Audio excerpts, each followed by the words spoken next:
नेपाल और भारत, ये दोनों देशों में कुछ लोग ऐसे हैं जो रहते तो नेपाल में हैं पर गुणगान किसी और देश का करते हैं। इसलिए आप सबको ये बता दो कि जिस माटी में हो ना, उस माटी के साथ विश्वासघात नहीं होना चाहिए, उस माटी से प्यार होना चाहिए, माटी के साथ विश्वासघात नहीं। अच्छा ये बताओ, दोस्त कैसा हो?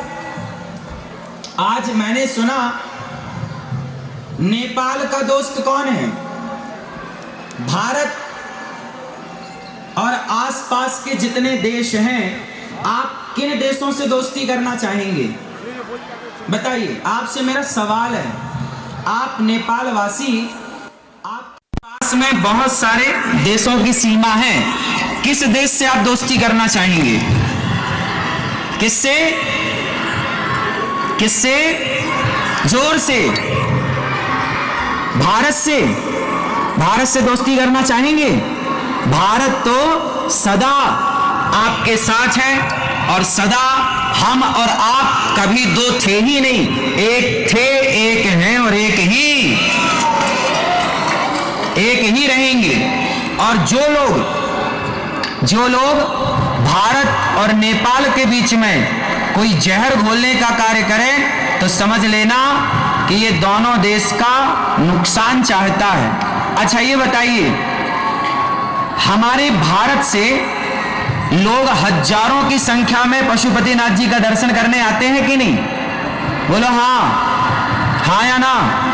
भारत से हजारों लोग गंडकी माता का दर्शन करने आते हैं कि नहीं? भारत से लाखों लोग शालिग्राम भगवान लेकर जाते हैं कि नहीं?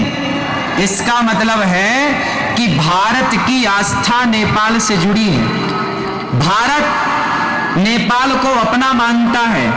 भारत के आने से नेपाल की अर्थव्यवस्था मजबूत होती है। जरा विचार करो कि चाइना अगर नेपाल आया तो चाइना क्या पशुपतिनाथ भगवान का दर्शन करने आएगा? क्या गंडकी का दर्शन करने आएगा? क्या वो शालिग्राम भगवान की पूजा करने आएगा? अरे चाइना को नेपाल के धर्म से क्या करना? नेपाल की संस्कृति और नेपाल के धर्म से तो भारत का अटूट रिश्ता रहा है। इसलिए भारत और नेपाल, इन दोनों देशों के बीच में कभी किसी भी प्रकार की लकीर ना खींचे, क्योंकि हम दोनों यदि मिलकर रहेंगे तो निश्चित है कि हमारी और आपकी अर्थव्यवस्था, राष्ट्रीय स्तर की मैं बात कर रहा हूं, समृद्ध रहेंगे, हम सब खुशहाल रहेंगे। और आपने यदि दोस्ती उन लोगों से कर ली जिन्हें गंडकी माता और शालिग्राम भगवान और पशुपतिनाथ जी से कोई लेना देना नहीं, तो सोचिए इस धर्म का, इस संस्कृति का क्या होगा। इसलिए मेरी आप सबसे प्रार्थना है, आप सब भारत आइए और गौरी गोपाल आश्रम में चल रही सेवाओं का दर्शन करिए। और सावन का ये पावन पर्व है। आप कितने लोगों ने सावन में व्रत रखा है? रखा है? भगवान शिव को जल चढ़ा रहे हैं कि नहीं? कौन सा जल? कौन सा जल? सारे जल चढ़ाओ।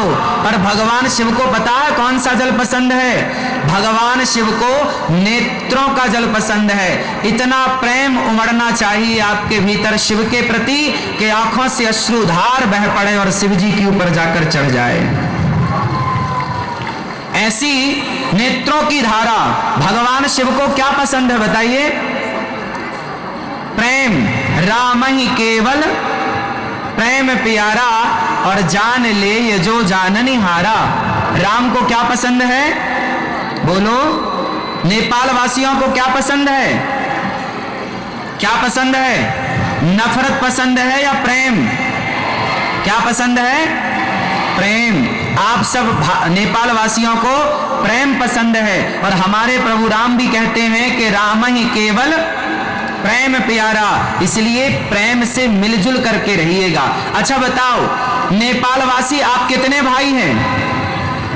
जोर से, कितने भाई हैं आप लोग? हम सनातनी, आप में से कितने लोग सनातनी हैं? सत्य सनातन धर्म को जानने और मानने वाले कितने हैं? हाथ उठाओ सब। तो सुनो, हम सभी सनातनी, चाहे भारत में हो या नेपाल में हो या भूटान में हो या जापान में हो या अमेरिका या लंदन, कहीं भी सनातनी हो। सनातनी 4 भाई हैं। कितने भाई? कौन कौन से? ब्राह्मण, क्षत्रिय, वैश्य और शूद्र। हम चारों एक पिता की संतान हैं और हम चारों सदा से भाई रहे हैं। कुछ लोगों ने ये जातिवाद का जहर घोलकर हम लोगों को आपस में लड़ाने का कुछ लोगों ने षड्यंत्र किया। आपसे मेरी हाथ जोड़ के प्रार्थना है कि आप कभी षड्यंत्र में मत उलझिएगा। भारत में जब अंग्रेज आए तो उन्होंने नारा दिया, फूट डालो शासन करो, और उस फूट डालो शासन करो के तहत भारत को खूब लड़ाया जातियों के नाम पर, और हम आपस में लड़ते रहे और कई 100 वर्षों तक गुलाम रहा भारत। इसलिए मेरी प्रार्थना है कि हम जब जब लड़े हैं तब तब बटे हैं। इसलिए आप लड़ना चाहते हैं या संगठित होकर रहना चाहते हैं? कितने लोग संगठित होकर रहना चाहते हैं? तो फिर आप कभी मत लड़िएगा कि मैं ब्राह्मण, मैं क्षत्रिय, मैं वैश्य, मैं शूद्र। हम चारों भाई हैं और एक दूसरे के काम आना है, एक दूसरे के सुख दुख में खड़े होना है, एक दूसरे का सहयोग करना है। यदि हम बट जाएंगे ना तो मिट जाएंगे। इसलिए अपने आप को बटने मत दीजिएगा। जो बट गया वो मिट गया। रामचरितमानस में लिखा है कि जहां सुमति तहां संपत्ति नाना, जहां कुमति तहां विपत्ति निदाना। जहां एकता है, जहां संगठन है, वहां संसार की समृद्धि है, सुख है, शांति है।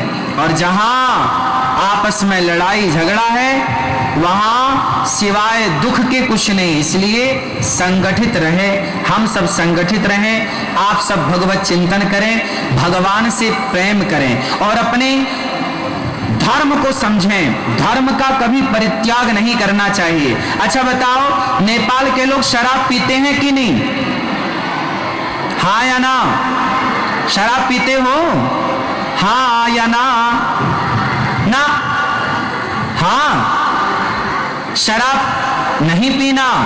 शराब पियोगे तो सब कुछ बर्बाद हो जाएगा। इसलिए खान पान शुद्ध, इसलिए खान पान को पवित्र करिए। आप लोग मांसाहार तो नहीं करते ना? शुद्ध शाकाहारी है। कितने लोग शुद्ध शाकाहारी हैं? शाकाहारी हैं। कभी भी अपने स्वाद के लिए किसी जीव की हत्या नहीं करनी चाहिए। हमें अच्छा लगता है इसलिए हम किसी को मारकर खाएं, कितना बड़ा पाप है बताइए। अपने स्वाद के लिए किसी को मारना सही है? इसलिए जीव हत्या पाप है। इसलिए हम भारतीय, हम सनातनी है ना, हम हिंदू है ना, हमें कभी अपने स्वाद के लिए किसी की हत्या नहीं करनी। हमारे धर्म में लिखा है, अहिंसा ही परमो धर्मः। किसी की हत्या करना पाप है और किसी को जीवन दान देना पुण्य है। इसलिए आप किसी की हत्या ना करें, ऐसी मेरी प्रार्थना है। शराब इत्यादि से अपने आप को और अपने बच्चों को बचाएं। एक अच्छा इंसान बनाएं, राष्ट्र प्रेमी बनाएं, कुछ ऐसा बनाएं कि वो देश में अपना नाम रोशन करे, भारत का, और वो अपने नेपाल का, वो अपने समाज का, अपने संस्कृति का, अपने धर्म का वो नाम रोशन करे। ऐसा कुछ करे। इसलिए आप अपने बच्चों को संस्कारवान बनाइए। शराब, जुआ, नशा, इन सब से बचाइए। आज के जमाने में पता है क्या है? आज की आधुनिकता में हम इतने भागे जा रहे हैं कि आधुनिक होने के नाम पर, हम मॉडल होने के नाम पर अपने संस्कारों को, अपनी संस्कृति को छोड़ते चले जा रहे हैं। इसलिए हमें अपनी संस्कृति, अपने संस्कारों का परित्याग नहीं करना चाहिए। ठीक है? तो आप कितने लोग मांसाहार और शराब से बचेंगे, अपने बच्चों को बचाएंगे और अच्छे संस्कारवान बनके अपने राष्ट्र की सेवा करेंगे? ठीक है? आप सभी का बहुत बहुत धन्यवाद। आपने कितने आनंद के साथ दास अनिरुद्ध को सुना। हमें आपके बीच में आने का मौका मिला। आप सबको मेरी प्रार्थना है, आचार्य चरणों को प्रार्थना है, मंचस्थ सभी भक्तजनों को प्रार्थना है कि आप सब वृंदावन आए, गौरी गोपाल आश्रम में आए और गौरी गोपाल आश्रम आकर वृंदावन में वहां वृद्ध माओं की सेवा हो रही है। 281 वृद्ध माएं गौरी गोपाल आश्रम में रहती हैं। 150 बच्चे वहां निःशुल्क पढ़ते हैं। अखंड लंगर रसोई चलती है, सब आकर के प्रसाद पाते हैं। ये सारी सेवा बिहारी जी ने दी है। बोलिए बाके बिहारी लाल की, कृष्ण कन्हैया लाल की, राधे राधे। आप सबके चरणों की धूल को ये दास अनिरुद्ध कोटि कोटि नमन करता है। आप सभी नेपाल वासियों को बारंबार दंडवत प्रणाम। आप सभी के चरण रज को प्रणाम। आप सभी के माता पिता को प्रणाम। आप सभी के गुरुजनों को प्रणाम। आप सब यहाँ प्रेम पूर्वक बैठे हैं। आप सबने इस सुंदर से आयोजन में सम्मिलित होकर भगवान शिव का दर्शन करके अपने जीवन को कृतार्थ किया। हमारे श्री बाल योगेश्वर श्री विजय कृष्ण मूर्ति जी जो संकल्प करता है और रामकृष्ण उपाध्याय हिंदू जागरण नेपाल अध्यक्ष और राष्ट्रीय सभा को उपाध्यक्ष माननीय श्री विमला भीमरे जी, आप सबका बहुत बहुत धन्यवाद। श्री चैतन्य महाराज जी और आप सभी मंचस्थ सभी आचार्यों को, मातृशक्ति को कोटि कोटि नमन। आप सबको जय श्रीमन नारायण, जय श्री कृष्णा, राधे राधे। नेपाल आमालो आमा को जय, भारत माता की जय, गंडकी मैया की जय, शालिग्राम भगवान की जय, पशुपतिनाथ भगवान को जय।